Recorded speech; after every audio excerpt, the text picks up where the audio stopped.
सबसे पहले आप ये समझ लीजिए, ओम जो शब्द है ये प्रणव शब्द है।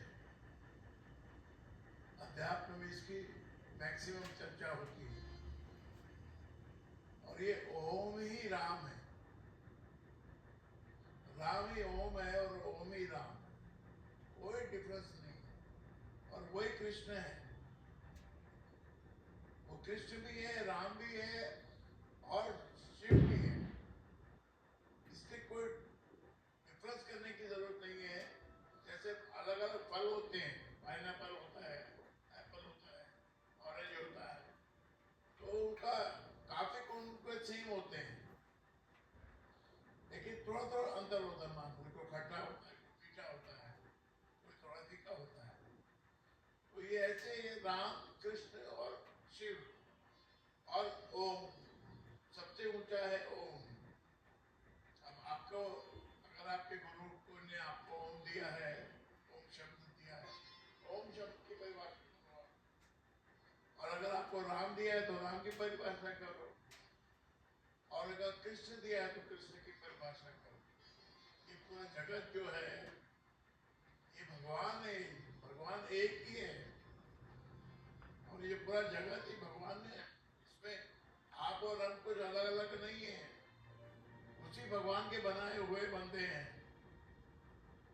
सबको एक धागे में उसने पिरो रखा है।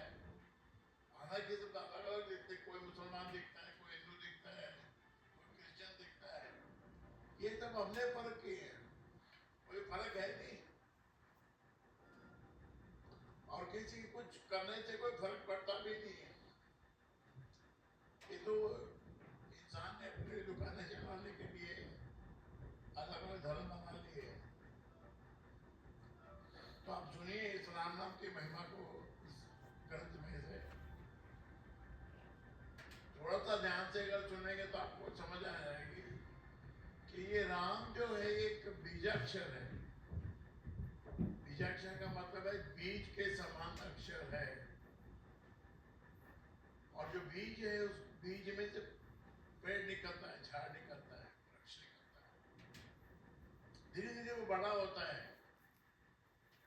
और बड़ा हो जाता है, फिर 2 फुट का होता है, फिर 4 फुट का होता है, फिर 6 फुट का होता है, फिर 8-10 फुट का हो जाता है।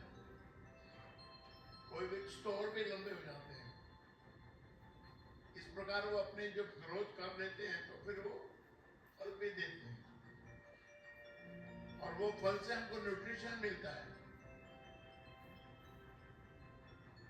देखिए नारियल, नारियल पानी जमीन में कुछ नहीं है, लेकिन जमीन का जो पानी ऊपर जाता है वो नारियल पानी गुणकारी बन जाता है। जब आदमी बीमार होता है तो उसको नारियल पानी पिलाते हैं ना, क्योंकि उसमें वो गुण है, उसमें वो पोटेशियम है वो।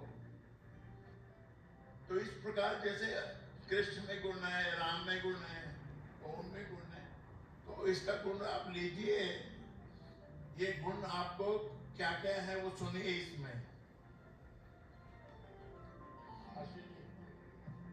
परम